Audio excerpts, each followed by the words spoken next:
The injection process of insulin, it made me very nervous. I think the quote when the doctor said, "Oh, you'll have to inject insulin," I went, "Wait, like with a needle? Because I don't do needles." Today's video is actually an interview with a patient of mine, a patient named Charlie Kimball. For those of you who don't know, Charlie is a remarkable young man who, while racing over in Europe, developed type 1 diabetes.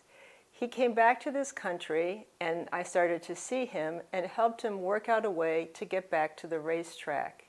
He then went on to race in the Indy Light Series, and this year he's moved up to the full Indy Series, which is much longer races and quite a challenge to manage in terms of his diabetes.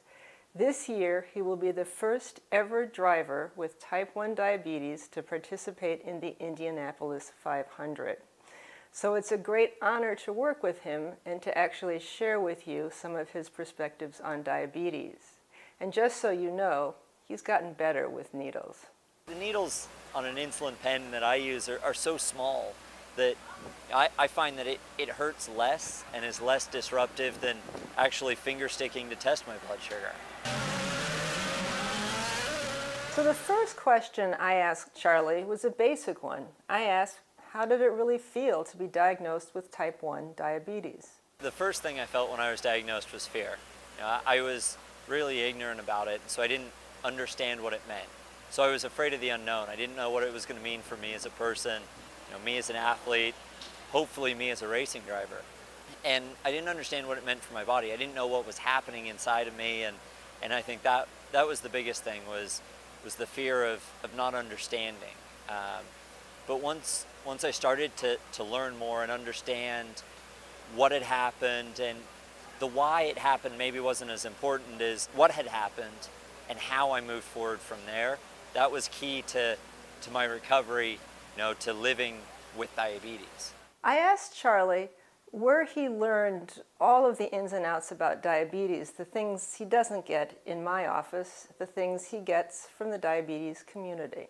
One of the more useful tools I found to learn about diabetes was the actual diabetes community.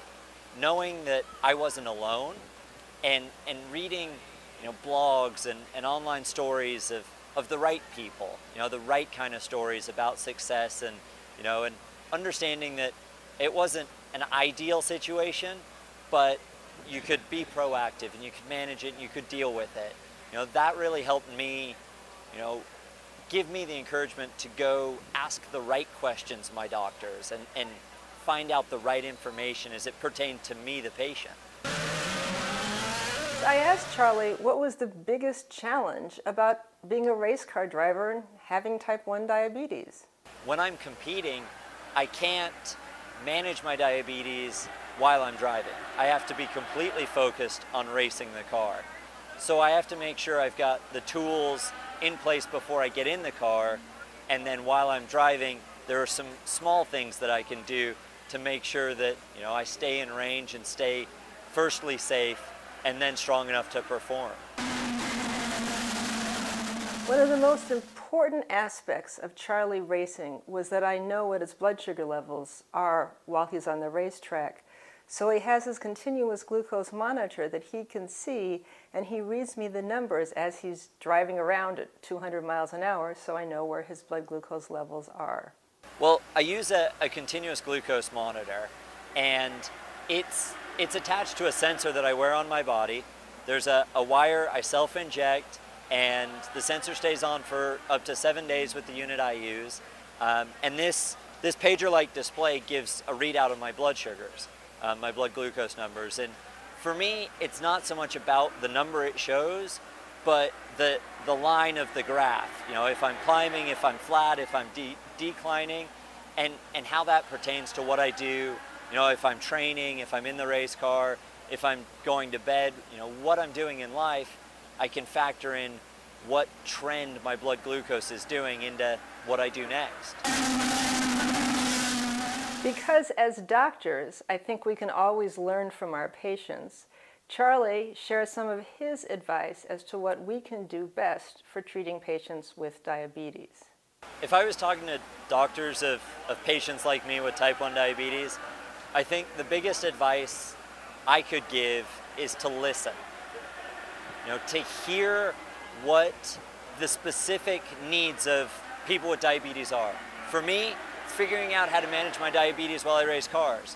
For other people, it might be climb mountains. Other people, it might be in an office 16, 18 hours a day. If you can figure out what the patient needs, I know that the doctors have the knowledge to treat them and manage them. I totally believe that. It's just a question of knowing what the patient needs and how the doctor can give it to them. Was that a good answer?